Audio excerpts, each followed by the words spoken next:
Niisiis, see mees, Thomas Massie, kaotas Kentuckis ja te küsite endalt, miks ma peaksin hoolima? Noh, mul on teile täpne põhjus peale selle, et ta on labane inimene, kes otsustas Trumpi rünnata, mis oli juba iseenesest rumal otsus. See on pilt kõigist inimestest, kes otsustasid seda meest toetada. Okei? Ja kui see ei ütle teile kõike, mida peate teadma, siis mina ütlen. Sest viimasel ajal on olnud näha sellist liikumist, mida võib nimetada uueks vasakpoolsuseks või woke parempoolsuseks, kus inimesed on otsustanud, et nad ei tee Trumpist lihtsalt oma vaenlast, vaid teevad kõik selleks, et võita klikkide tähelepanu. Ja nad kavatsevad seda teha tõestades, et just nemad on need, kes võitlevad Ameerika-Iisraeli poolse ülevõtmise vastu. Ja nad on seda vandenõuteooriat levitanud igale poole ning on tõesti teinud sellest kõige keskme, mida nad tõeks peavad. Ja iga avaldus, iga intervjuu on olnud ainult Iisraelist, Iisraelist, Iisraelist, Iisraelist, Iisraelist. Kui sa küsid endalt, miks inimesed on Iisraeli suhtes nii kinnisidelised, siis tõde on see, et paljud inimesed ei ole. Aga need inimesed on. Ja nad on hetkel kogu oma interneti-identiteedi üles ehitanud sellele ideele, et ameeriklased tõesti vihkavad Iisraeli ja just nemad on need, kes seda tõestavad. Seepärast tõestabki see, et ta kaotas eile nii kindlalt Trumpi toetatud veteranile taas kord, et see liikumine on lihtsalt moehullus. See on internetis täiesti naeruväärne asi. Loomulikult väärib mainimist, et Thomas Massie oma kaotuskõnes, muide me ei oodanud, et ta kaotab. Tundus, et see mees oli tõusuteel. Jõuame selleni kohe. Kalsi kaudu vaatame selle ülevaadet. Aga see on uskumatu, tõesti uskumatu, et see mees ehitas kogu oma kampaania üles sellele, et tõestada, et Iisraeli vastane meelsus on täiesti elujõuline. Ja ometi juhtub lõpuks hoopis vastupidine. Vabariiklased on tulnud välja, et tõestada, et nad suudavad näha loogikat, nad suudavad näha mõistust ja nad suudavad need inimesed välja kutsuda. Vaata tema lõppkõnet.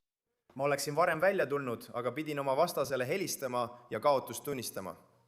Ja Ed Galrioni leidmine Tel Avivis võttis veidi aega.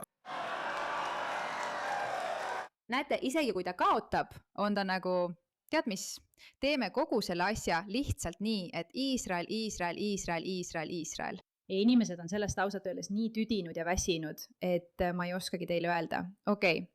Põhjus, miks see mees kaotas, sellest räägime kohe. Aga jällegi, see on märk kõigile, kes on jälginud seda woke righti ja new lefti pöörast liikumist, mis on lihtsalt inimsuse vastane, Ameerika vastane, need, kes ütlevad, et Iraani sõda on kohutav. Kogu see seltskond, see naeruväärne, valetav, manipuleeriv internetikamp, nemad ei suuda oma meest võimule saada. Ja ma arvan, et see on Ameerika jaoks suurepärane märk, ajalooline. Muide, Matt Morsilt üks huvitav tähelepanek. Lihtsalt teadmiseks, Thomas Massie suurim üksik kampaania rahastaja on Ameerika juudi miljardär nimega Jeff Yass, kes on võtmeisik paremäärmuslikus Iisraeli mõttekojas nimega Color Policy Forum, mis aktiivselt edendab suure Iisraeli projekti. Massie on sõna otseses mõttes viimane inimene, kes võiks hakata süüdistama teisi välismaise juudi mõju all olemises. Hahaa. Jälle, nad valetavad alati. Need inimesed valetavad alati. Ja Aile, ma arvan, oli vabariiklaste jaoks hea päev, sest Maga on elus terve ja tegutseb jõuliselt. Need on kandidaadid, kes võitsid oma eelvalimised Donald Trumpi toetusel. Ja ma pean lihtsalt ütlema, et kui sa kavatsed rumal olla, siis ära mine Donald Trumpi vastu. Ma ei tea, kes sellele mehele seda soovitas, aga see oli rumal. Kohutav kongressmen Thomas Massie avaldas vana toetusavalduse, mille ma talle aastaid tagasi andsin ammu enne seda, kui sain teada, et ta on meie riigi ajaloo halvim kongressmen. Ma toetasid Ed Kellerit, tõelist Ameerika patrioti, mida Massie teab väga hästi. Nii et tema avaldus on võlts, täpselt nagu ta ise on võlts. Võta oma valeavaldust tagasi, Massie, kohe praegu. Ja võitja ongi Ed Galrein ja ilmselgelt on sul Tyler Olivera, üks neist Massie toetajatest. Demokraatia on illusioon, see koht osteti ja maksti kinni ühe päki poolt, bla bla. Aga ma tahan veel kord rääkida selle hetke olulisusest, sest ma olen sellest nii elevil. Teate, kui lähete kaltsi.com-i, mis nagu te kõik teate, on Ameerika suurim ennustusturg, See on põhimõtteliselt ennustuste aktsiaturg, mis tähendab, et siin saab näha, mida inimesed tegelikult mingist teemast arvavad. Mis mulle huvi pakub, on see, et kui vaatate seda, siis 2028 aasta presidendikandidaat Thomas Massi on siin ainult 2%-ga, J.D. Vance on 34% peal. Aga inimesed on juba mõnda aega rääkinud Massist kui vabariiklaste kandidaadist, sest nad on hakanud uskuma, et see liikumine, tead küll, see Dan Bilzeriani ja Tucker Carlsoni teema, see kasvab, kõik näevad tõde. Ja Thomas Massi ja Tucker Carlson on selle liikumise näod. Aga vaata, kui madalale see mees on langenud. Okei. Thomas Massi, kellest on räägitud ja keda inimesed siiani arvavad, et ta võib 2028 aastal kandideerima tulla, on nüüd vaid 2% tõenäosusega vabariikliku partei presidendikandidaat. See tähendab, et see mees on lihtsalt mängust väljas, täiesti väljas. Inimesi ei huvita ta enam, sest nad nägid, kes ta tegelikult on. Keegi, kes on end maha müünud. Muide, kindlasti laadi alla Calshi rakendus ja kasuta koodi MEIRAK, et saada $10 soodustust, kui teed $10 eest tehingu. Calshi kirjutatakse KALSHI. Kindlasti pane oma raha oma ennustuse taha ja liitu tõeliselt nende inimestega, kes peavad neid veebivestlusi päriselt selle üle, mis tegelikult toimub.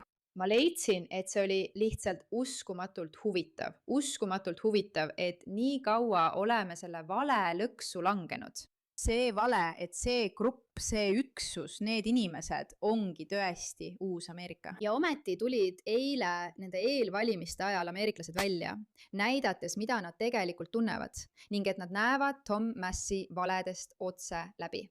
Siin on midagi, mis võib paljusid teist üllatada. See kinnisidee Iisraeli suhtes on miski, mis enamikku ameeriklastest tegelikult ei huvita. Nüüd, nende idiootide viga seisnes selles, et nad arvasid, et kuna inimesed ei viitsi kogu aeg Iisraelist rääkida, tähendab see, et nad kõik vihkavad Iisraeli, mis lihtsalt ei vasta tõele. Nad lihtsalt ei taha, et see oleks tähelepanu keskmes.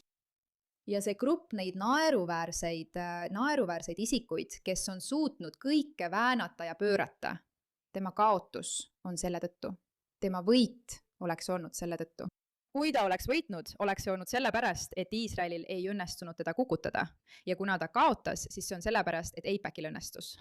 See kinnisidee on miski, millest kõik on lihtsalt tüdinenud. Ja nemad on ainsad, kes seda edasi suruvad ega lõpeta sellest rääkimist, ega lakka sellepärast kinnisidees olemast ning muudavad kogu oma isiksuse, kogu oma elustiili, kogu oma olemuse Iisraeliga seotuks. Ja inimesed mõtlevad, et see tegelikult ei toimi. Seega Trumpi toetatud mereväe eriüksuslane Ed Gallarain alistab üllatuslikult Thomas Massi. Ed Gallarain, endine mereväe eriüksuslane ja president Trumpi toetatud kandidaat, alistab pikaajalise esindaja Thomas Massi. Jällegi, see on suur asi kõige kallimas USA esindajate koja eelvalimises, kus reklaamikulud ületasid $32 miljonit. Iisraeli-meelsed rühmitused nagu AIPAC ja Superpacid kulutasid üle $15 miljonit, et toetada Gallaraini ja rünnata Massid, keda nimetati kõige Iisraeli vastasemaks vabariiklaseks. Samal ajal, kui Trumpi liitlased lisasid miljoneid ja kujundasid selle lojaalsustestiks. Massi, keda tuntakse parteiliinide eiramise poolest, kulutuste ja välisabi küsimustes, lisas oma tegevusse ka Epsteini toimikute läbipaistvuse seaduse, mille Trump allkirjastas 2025. aastal ning lubas oma viimastel kuudel läbipaistvuse eest võidelda. Kindlalt vabariiklastik ringkond teeb Gallarainist novembris favoriidi, mis on põnev ja hea, sest sa tahad, et oleksid normaalsed inimesed. Ja taas pole üllatav, et kui sa otsid selle loo X-ist üles, Joe Kent, kas te mäletate seda hullumeest? Igatahes, jumal õnnistagu Thomas Massit. Ta tuli sellest välja au säilitades, ta on patrioot ja jäi oma põhimõtetele kindlaks. Nii kaua, kui valijad annavad oma hääle sellele, kes teeb kõige rohkem reklaame, on meil poliitikud, keda ostavad välisriigid ja korporatiivsed huvid. Muidugi nad suutsid selle ära teha. See käib välismaiste reklaamide kohta.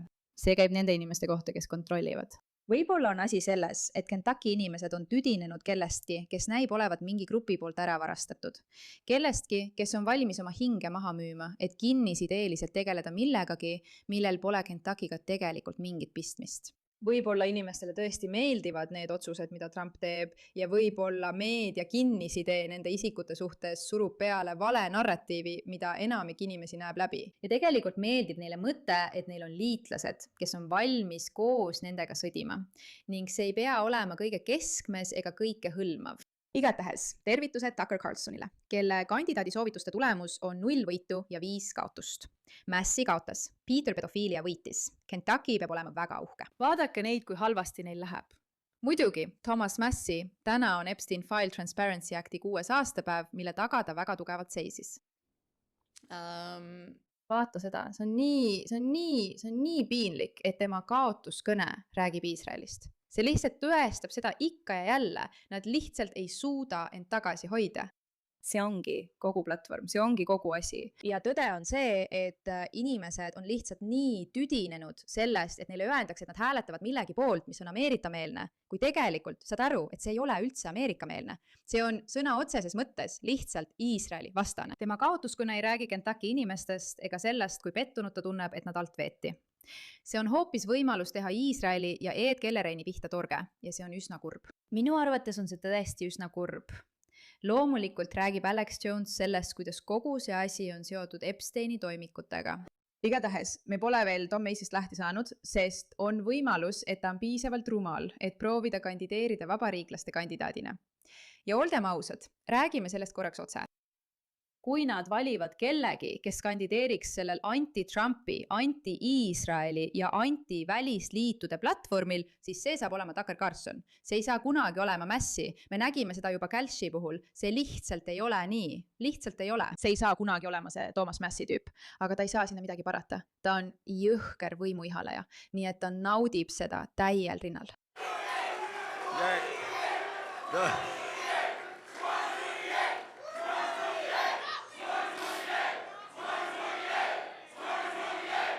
Igatahes, igav. See on see uus tüüp. Ta oli Navy Seal. Meile meeldib, kui võimul on Navy Seal. Igatahes ongi nii. See on põnev päev. Okei? Nüüd vaatame, mida Nick Fuentesil öelda on. Neokonservatiivid, need inimesed, likuudnikud, on hoidnud vabariikliku parteid enda kontrolli all. Ja kõik, mida ma tean, on see, et see aparaat tuleb sulgeda. See on kõik, mida ma tean. See Rupert Murdoch, Fox News, Trump, Ike Perlmutter, Paul Singer, Miriam Adelson, AIPAC-i ja Trumpi asi tuleb kuradima hävitada ja mind ei huvita, kes seda teeb.